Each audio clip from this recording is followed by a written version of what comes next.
सभी धर्म प्रेमी बंधुओं को जय जिनेन्द्र। आज हम सभी लोग आचार्य समंतभद्र स्वामी द्वारा रचित ग्रंथ राज रत्न गंडक शापकाचार्य जी के श्लोक क्रमांक 145 का अध्ययन करने जा रहे हैं। आइए उच्चारण करते हैं। इस श्लोक में आचार्य महाराज परिग्रह त्याग प्रतिमा के बारे में बता रहे हैं। 9वीं प्रतिमा परिग्रह त्याग प्रतिमा। बाह्येषु दशसु वस्तुषु ममत्वमुत्सृज्य निर्ममत्वरतः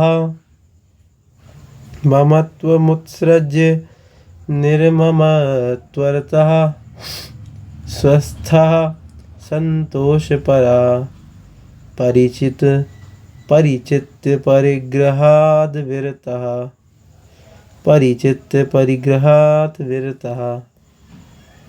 ठीक है, इस तरह से उच्चारण हुआ दोनों का।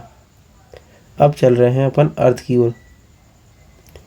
कह रहे हैं बाह्येषु दशसु वस्तुषु, बहिरंग 10 प्रकार की वस्तु मतलब परिग्रह। 10 प्रकार के बहिरंग परिग्रह होते हैं, आप सभी ने सुने होंगे। तो उन 10 प्रकार के बहिरंग परिग्रहों में ममत्व को उत्सृज्य, ममत्व मतलब और उनमें ममता भाव, ये मेरा है ये मेरा है, 10 प्रकार के परिग्रह। ऐसे ममत्व को उत्सृज्य मतलब छोड़ करके निर्ममत्वतः, निर्ममत्व भाव को प्राप्त होता है। निर्ममत्व मतलब यह सब मेरा नहीं है, ममता रहित भाव। और स्वस्था, अपने आप में अपनी आत्मा में संतोष प्राप्त कर लेता है, उसमें ही स्थित हो जाता है। और संतोष परा, संतोष में तत्पर हो जाता है, संतोष धारण कर लेता है। ठीक है, उसको ही परिचित, परि मतलब सब ओर से, चित्त मतलब मन को, मन से, सब ओर से, मन से, परिग्रहात् विरतः, परिग्रहात् विरतः मतलब परिग्रह से विरक्त, सब ओर से परिग्रह से विरक्त जीव कहते हैं या प्रतिमाधारी कहते हैं। परिग्रह त्याग प्रतिमाधारी उसको कहते हैं जो अपने में स्थित है, संतोष पर है, बाहर 10 प्रकार की बाहर की वस्तु में ममत्व को छोड़ करके निर्ममत्व पर को प्राप्त हुआ है। उसे जो है परिग्रह त्याग प्रतिमाधारी कहते हैं। सभी प्रकार के परिग्रह का त्याग हो जाता है। बहिरंग 10 प्रकार के परिग्रह का उसका त्याग हो जाता है। अब कोई भी परिग्रह अपने पास नहीं रखेगा। ठीक है, बस थोड़ा बहुत, 1-2 जोड़ी कपड़े हो गए, 1-2 लोटा पानी छानने के लिए, छन्ना आदि आदि जरूरी वस्तुएं ही अपने पास रखेगा, शेष सबका त्याग कर देगा। आइए चलते हैं अगले श्लोक की ओर। 146 उच्चारण करते हैं। अगली प्रतिमा जिसका नाम है अनुमति त्याग प्रतिमा, उसके बारे में आचार्य महाराज ने यहाँ हमें बताया है 146 नंबर श्लोक में। अनुमतिरारंभे वा परिग्रहे एहि केषु कर्मसु वा नास्ति खलु यस्य समधि रनुमति विरता समन्तव्यः। आइए अर्थ की ओर चलते हैं।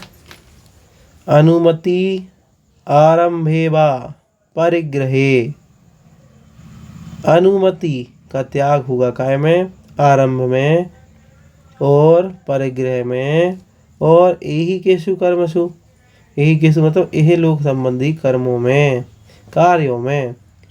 ठीक है, जिसका अनुमति नास्ति, ठीक है, जिसकी अनुमति नहीं है, अनुमोदना नहीं है, कोई भी बताता नहीं है ऐसे खेती कर लो, ऐसे व्यापार कर लो, कुछ नहीं बताएगा वह। ठीक है, आरंभ में, परिग्रह में, यह लोक संबंधी समस्त कार्यों में इसकी अनुमति नहीं है। यस्य समधि रनुमति विरता, और जो सब वस्तु में समान, समाधि मतलब धी मतलब होती बुद्धि, और सब मतलब समान, समान बुद्धि धारण करके अनुमति विरता, समस्त प्रकार की अनुमति से विरक्त सा मंतव्य, उसे मानना चाहिए। उसे सभी प्रकार की अनुमति से विरक्त अर्थात अनुमति त्याग प्रतिमाधारी मंतव्य मतलब मानना चाहिए। ठीक है, उसकी जो बुद्धि है वो समान हो गई है हर कार्यों में। अब उसे कुछ भी अपना नहीं लगता, ये मेरा है ये मेरा है, इसमें मुझे थोड़ा सा प्रयास करना चाहिए, ऐसा नहीं। तो इस तरीके से हम लोगों ने 2 श्लोक पढ़े। ठीक है, अनुमति त्याग प्रतिमा क्या कहलाती है? जिसमें परिग्रह और आरंभ में और समस्त इहलोक संबंधी कार्यों में उसकी जो मति है वो एक समान हो जाती है या कोई अनुमति नहीं देता, उसे ही अनुमति त्याग प्रतिमा कहते हैं।